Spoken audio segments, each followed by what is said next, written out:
I am so down for magical, intelligent animal companions.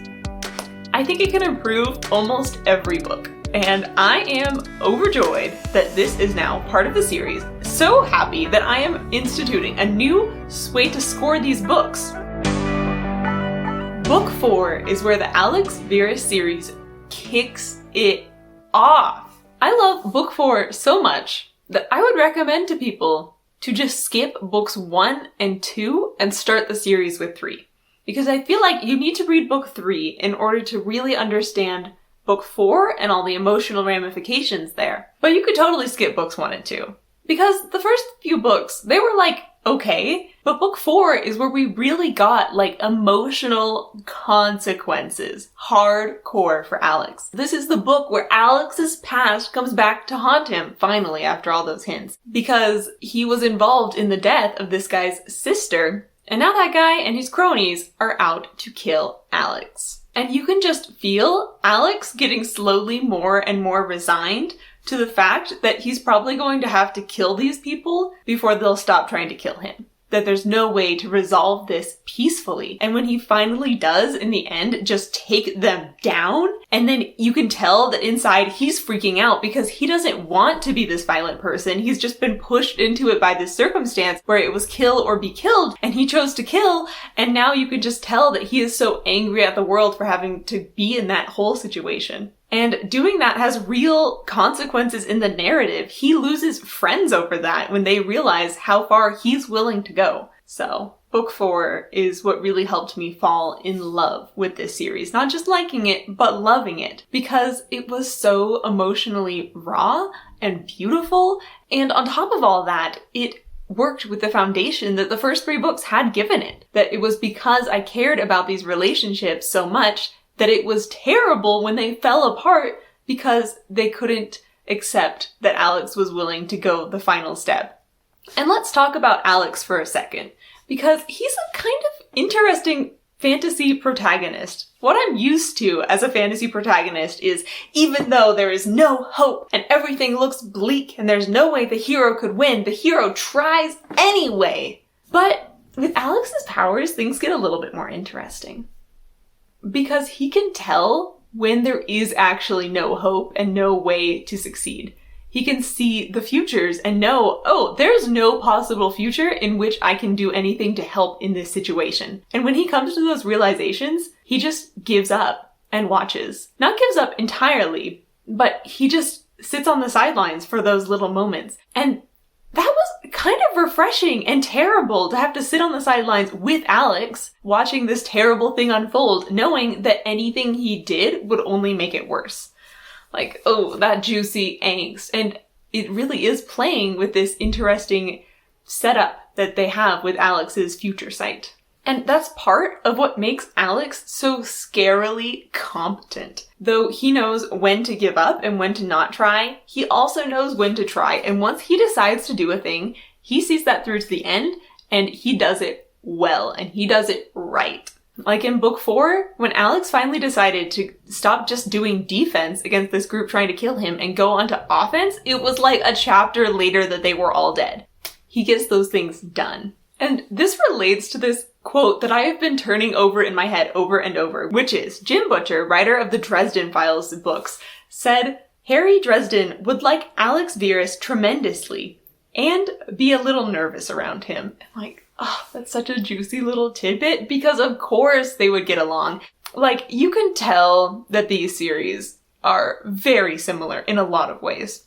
But one of the big divides, I feel like, between Harry Dresden and Alex Verus is that when Harry Dresden saves the day, it's almost like by accident. Like, he's just a loose cannon who kind of saves the day by overwhelming force and luck sometimes. And you love him for it, but like, I would not describe Harry Dresden as competent. But when Alex Verus saves the day, he is 100% competent. Alex is like Batman. He's not the most powerful kid on the block. But if you give him the proper preparation time, he can vanquish anything. And now I really want to read a Harry Dresden, Alex Verus crossover. Like, fanfiction is good, but can we also have it in canon, please? That'd be so cool. And then we have book 5, which I didn't like quite as much as book 4, but I still thought was a big improvement on books 1 through 3, because there is a strong emotional core in this book as well, which starts off in a way that I was just adoring from the get-go, which is Alex wanting to talk to his dad, but also not wanting to talk to his dad. Surprise, he's got daddy issues. I love this angst. So the main conflict between Alex and his dad is that his dad is an ultimate pacifist, and Alex is willing to kill when it comes down to kill or be killed. And his dad knows that he's been up into some bad business. And a few times in this book, Alex is trying to psych himself up to approach his dad, to have a conversation with his dad. But then at the same time, his internal monologue is like, I don't want to talk to my dad because every time we talk, it just gets into a fight where he's judging me because I've killed people. And I'm like, Dad, sometimes it's kill or be killed, and I don't have a choice here. And his dad is like, violence is never the answer, son. And I think it's so funny that Alex in his head is like, I'm going to try so hard. We're not going to talk about that. This is going to be a pleasant conversation. And then like the second thing out of his mouth to his dad is like, guess what? I've killed some people recently and I might have to do it again. And it makes you think, Alex, it doesn't seem like you're actually avoiding this topic. And I feel like at the heart of it, Alex wants his dad's approval, one. He wants his dad to be able to accept him for who he is, because who he is kind of ruthless on the inside, and he doesn't feel like it's possible for him to change because he lives in such a dangerous world that he can't let go of that ruthlessness. But I think on the other hand, Alex does want to leave this violence behind. He doesn't enjoy it. He doesn't want to hurt people. He just keeps having to do it in self-defense. And I think a part of him wants to be convinced to take the pacifist route and find a way to make it work. Which is why he keeps talking to his dad, because he wants both options and he can't really have either. Which brings us to one of the best dichotomies in this book, because we have his real daddy issues and we have his surrogate father figure issues, because he also has Richard, who trained him in magic. And Richard is very evil. And he is terrified of Richard. And in this book, Richard offers him a job. He's like, hey, still want to hire you? You interested?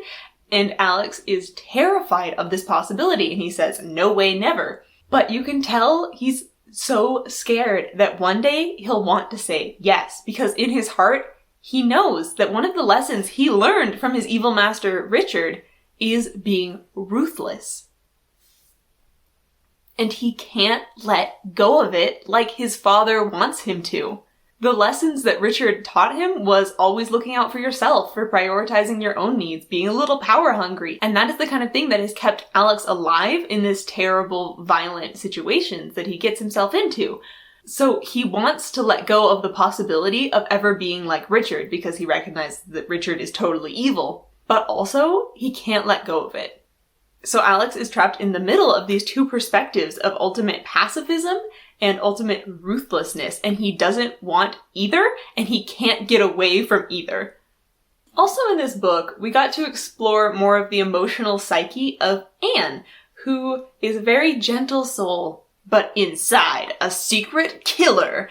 Totally saw that coming, like, obviously. But what I didn't like about this reveal was that it wasn't just that Anne has a dark side. It's like Anne literally has kind of multiple personality disorder because she has separated herself and her dark side so thoroughly.